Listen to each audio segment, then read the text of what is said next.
Today we're in Torquay, one of my favourite places in the whole world, on the surf coast of Victoria.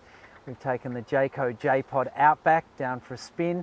We've gone for surf down at Bells. This thing is awesome. It's got heaps of storage. It's got roof racks on the top where you can put your boards. It's got a pull-out kitchen. It's just awesome. It's really easy to move around as well. I love it. And we're hanging out with Craig Boots Garrard, who is a legend in the area in the field of surf innovation in making surfboards. And it's really great chatting to him and finding out all about the ins and outs of surf culture down here. Now, can you tell us a bit about Gboards? They've been going since 99 or so, even a little earlier. It was a family business, and we just saw an opening for a learn to surf surfboard product. So essentially they're softboards, So right? it's a softboard, yeah. In those early years, there was another brand called BZ, and they were a boogie board, and we noticed that they'd actually produced a surfboard version, a one-off, and we were advised by one of the founders of Quicksilver to look into that as a product, and we ended up developing our own board called a GBoard, and my brother runs that business now, and we basically supply the majority of the surf schools Australia-wide, and it gives an entry level into surfing so it doesn't make it too intimidating.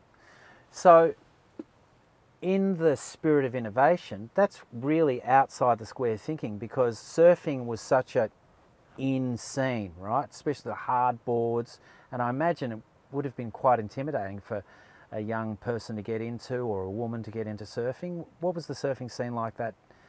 Back in the day, it was a fairly almost aggressive scene where surfing was quite core, and I think it opened up new people to our sport, and then it has given rise to a lot more female participation in the surf industry and the surfing game.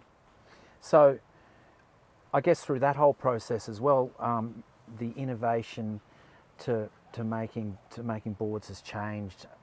Oh, totally, yeah, it has, and that's been the beauty about it, the surfboard market. Starting out with hollow surfboards, then realising they could make them out of balsa wood, and then they brought in foam from basically it was initially aerospace foam, and now we've also gone into other materials. So it's really been a material changes of the surfboard construction.